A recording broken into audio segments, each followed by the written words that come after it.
Good morning, students. This is your second poem from class 11th. The name of the poem is The Laburnum Top, written by Ted Hughes. Ted Hughes was a British poet. He was a nature poet. His works give a powerful picture of both the beauty and the violence of the nature. This poem has been written in free verse. The laburnum top.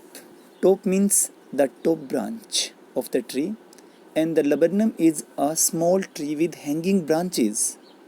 It has yellow flowers, and its seeds are poisonous. As I have told you, Ted Hughes was a nature poet. In this poem also, he has described the beauty of the nature, his love towards nature, birds. The Laburnum Top. This poem has been written in free verse. It means there is no rhyming scheme in this poem. So let's start the poem, students.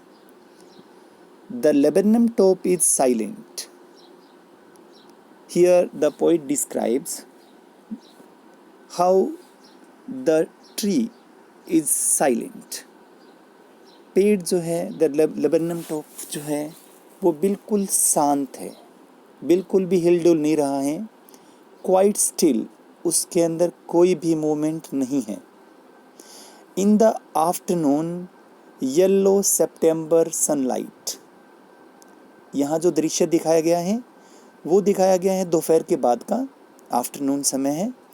Yellow September sunlight, और जो sunlight है वो yellow, सितंबर की sunlight. आप जैसा कि जानते ही हैं, सितंबर मंथ में बहुत ज़्यादा गर्मी नहीं होती है, तो सितंबर की जो सनलाइट है उसको येलो सितंबर सनलाइट की तरह यहाँ दिखाया गया है. आप देख सकते हैं यहाँ पे एक पोइटिक डिवाइस यूज हुई है, सितंबर सनलाइट. फिगर ऑफ स्पीच में मैंने आपको बताया भी था कि सितंबर सनलाइट आप इजीली समझ सकते हैं कि जब दो कॉन्सोनेंट लेटर्स को रिपीट किया जाता है तो वहाँ पे कौन सी फिगर ऑफ स्पीच होती है, पोइटिक डिवाइस कौन सी होगी, एलिट्रेशन. सही है, वहाँ पे एलिट्रेशन का ही प्रयोग होता है. अगर वावल साउंड रिपीट होते हैं तो फिर होता है वहाँ पे असोनेंस. सो हम बात कर रहे हैं in the afternoon yellow September sunlight. September sunlight S repeat हुआ है तो ये एलिट्रेशन है. अ फ्यू लीव्स येलोइंग, कुछ पत्ते जो हैं उस ट्री के वो पीले पड़ गए हैं. ऑल इट्स सीड्स फॉलन, और इसके सारे जो सीड्स हैं वो झड़ गए हैं. इस स्टेंजा में बताया गया किस तरह से पेड़, जो laburnum टॉप जिसकी जो मेन टाइटल है पोएम का, उसके बारे में बताया गया, वो बिल्कुल शांत है. ये जो समय बताया गया जिस समय पोएम लिखी गई है, सितंबर का महीना, और in the afternoon yellow September sunlight में लिखा हुआ है. पेड़ के पत्ते अब हल्के हल्के पीले पड़ने लग गए हैं और इसके सीड्स सभी जो है वो झड़ चुके हैं. Till the gold Finch comes.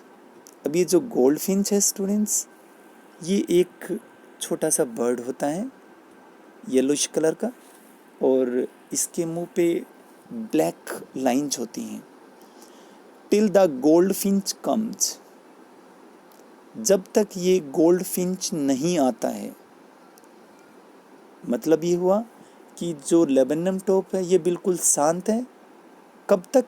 जब तक ये गोल्ड फिंच नहीं आता है. With a twitching chirp. Twitch का मतलब होता है लगातार किसी बॉडी पार्ट का हिलना.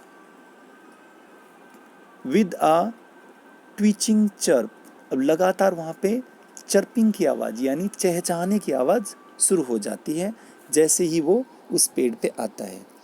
अ सडननेस, अचानक से वहाँ तेजी आ जाती है. अ स्टार्टलमेंट. स्टार्टलमेंट का मतलब होता है कोई चीज़ आपको जो चौंका दे, आपको जो सरप्राइज कर दे, वो स्टार्टलमेंट है. एकदम से सब वहाँ पे हैरानी जैसा वातावरण बन जाता है. एट ए ब्रांच एंड, पेड़ का जो एक ब्रांच है उसके एंड पे। Then sleek as a lizard, बिल्कुल अगर दिखाया गया है यहाँ पे देखिए, then sleek as a lizard. अब आप देखेंगे यहाँ पे फिर से एक पोइटिक डिवाइस यानी फिगर ऑफ स्पीच यूज हुई है। मैंने आपको पहले भी बताया था, फिगर ऑफ स्पीच का चैप्टर अलग से किया हमने, जहाँ पे किसी नॉन लिविंग थिंग को किसी लिविंग थिंग के साथ कंपेयर किया जाता है और लाइक और एज का प्रयोग किया जाता है, तो वहाँ पे कौन सी पोइटिक डिवाइस यूज होती है, याद कीजिए, आपको याद भी होगा, लाइक और एज, उसको हम सिमली बोलते हैं। Then sleek as a lizard and alert and abrupt. अब बिल्कुल दिखाया गया किस तरह से वो लिजर्ड की भांति स्लीक यानी चिकनी है, अलर्ट है और अब्रप्ट बहुत तेज है। शी एंटर्स द थिकनेस, अब वो ब्रांच एंड पे थी तो बिल्कुल अंदर की तरफ जाना शुरू करती है। She enters the thickness and a machine starts up. देखिए वहाँ पे एक शोर शराबा शुरू हो जाता है, बिल्कुल ऐसे जैसे कोई मशीन शुरू हो गई। यहाँ पे मशीन जो है उनके परिवार से रिलेटेड है। वहाँ पे जो छोटे छोटे बर्ड्स हैं, ठीक है, जो बेबी बर्ड्स होंगे उनसे रिलेटेड है। वो बिल्कुल एकदम शोर शराबा शुरू हो जाता है, ऐसे जैसे कोई मशीन, कोई इंजन स्टार्ट हो गया हो। ऑफ चिटरिंग, बिल्कुल चहचहाने की आवाज़। एंड ऑफ अ ट्रेमर, यानी ट्रेमर का मतलब हिलाना, ट्रेमर ऑफ विंग्स। अब छोटे छोटे बर्ड्स हैं तो वो अपनी विंग्स को हिला रहे हैं। एंड ट्रिलिंग्स, और ट्रिलिंग का मतलब होता है हाई नोट्स में बोलना, यानी ये तो सिंगिंग के लिए होता है, तो हाई नोट्स में सिंग करना। तो आप इस स्टेंजा में देख पाएंगे स्टूडेंट्स किस तरह से गोल्ड फिंच उस ट्री पे आता है और जो शांत ट्री होता है वो अचानक से अलाइव हो जाता है और वहाँ पे बहुत सारे मोमेंट स्टार्ट हो जाते हैं। ऐसा लगता है जैसे कोई इंजन स्टार्ट हो गया हो। इसके अंदर एक figure of speech poetic device use हुई है, वो है सिमली। शी, देखिए, then sleek as a lizard, as और लाइक लग जाए तो सिमली यूज होती है, ठीक है। Third stanza students, the whole tree trembles and thrills, जो पूरा पेड़ है वो कांपने कांपने लग जाता है, हिलने लग जाता है। एंड थ्रिल्स, जैसे कोई जोश आ गया उसके अंदर। And the whole tree trembles and thrills, it is the engine of her family. अब यहाँ पे भी एक पोइटिक डिवाइस यूज हुई है, यहाँ पे फिगर ऑफ स्पीच है। इट इज़ द इंजन, बिना ही लाइक और एज लगाए यहाँ पे कंपैरिजन किया है परिवार को एक इंजन की भांति, तो metaphor for figure of speech यहाँ पे यूज हुआ है। It is the engine of her family, she stalks it full. Stocks का मतलब होता है एनर्जी देना, वो अपने परिवार को खिला देती हैं, यानी उस इंजन में जैसे फ्यूल ऐड कर दिया हो और उनमें और भी जोश आ जाता है। She stalks it full then flirts out to a branch end, और उनको खिलाने पिलाने के बाद वो बाहर आ जाती हैं।